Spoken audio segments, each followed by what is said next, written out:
মা ফাতেমাকে আলীর হাতে তুলে দিচ্ছেন। আল্লাহর নবী বলতেছেন, আলী তুমি কি জানো আমি কাকে তোমার হাতে তুলে দিলাম? ফাতেমাতু বিদআতুম মিন্নি, ফাতেমা হলো আমার একটা অংশ। কি যে ফাতেমাকে কষ্ট দেয় সে আমাকে কষ্ট দেয়। কি ফাতেমাতু বিদআতুম মিন্নি, ফাতেমা আমার একটা অংশ। যে ফাতেমাকে কষ্ট দিবে সে আমাকে কষ্ট দিল। আবার আবার মা ফাতেমাকে বললেন, আমি কার কাছে তোমাকে দিলাম ফাতেমা, তুমি কি জানো? সে আমার হাতের প্রথম মুসলমান, সে আমার হাতের প্রথম মুসলমান, কালেমার প্রথম সাক্ষ্যদাতা আলী, আমি তার কাছে তোমাকে আমি তুলে দিলাম।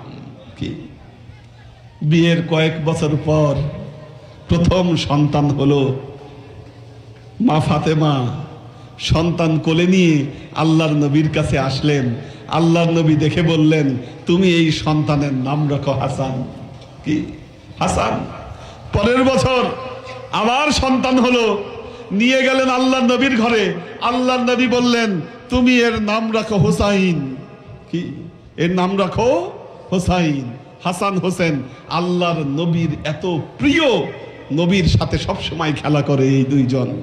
একদিন আল্লাহর নবী সেজদায় চলে গেলেন, সেজদা থেকে আর মাথা উঠায় না, সেজদা থেকে মাথা উঠায় না। সব সাহাবারা ভয় পেয়ে গেলেন, কি ব্যাপার, আল্লাহর নবী কি ইন্তেকাল করলেন? এত দীর্ঘ সেজদা। অনেকক্ষণ পর আল্লাহর নবী সেজদা থেকে মাথা তুললেন এবং বললেন, আমার সেজদা থেকে মাথা তুলতে দেরি হলো কারণ হাসান হোসেন আমার কাঁধে এসে বসেছিল। কি হাসান হোসেনের এমন কোন জায়গা নাই যে জায়গায় আল্লাহর নবী চুম্বন করেন নাই। কি একদিন আল্লাহর নবী হাসান হোসেনের সাথে খেলতেছেন, নিজে ঘোড়া সেজে গেছেন, হাসান হোসেনকে পিঠে বসাইছেন, পিঠে বসায় ঘোড়া বানায় আল্লাহর নবী খেলতেছে। কিছুক্ষণ পর হাসান হোসেন বলতেছে, এই যে কেমন ঘোড়া, ঘোড়া তো ডাকে না, আপনি ডাক দেন, আপনি ডাক দেন। আল্লাহর নবী ঘোড়ার মতো ডাকতে শুরু করলেন।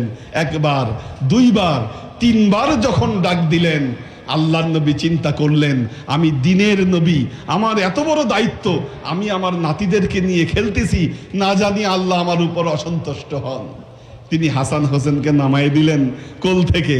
নামায় দেওয়ার সাথে সাথে জিব্রাইলে আমিন এসে উপস্থিত।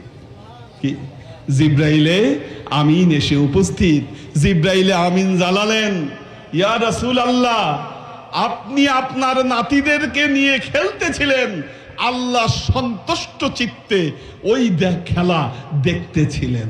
কি আপনি যখন প্রথম ডাক দিয়েছিলেন, আল্লাহ আপনার উম্মতের 3 ভাগের 1 ভাগ উম্মতকে মাফ করে দিয়েছেন।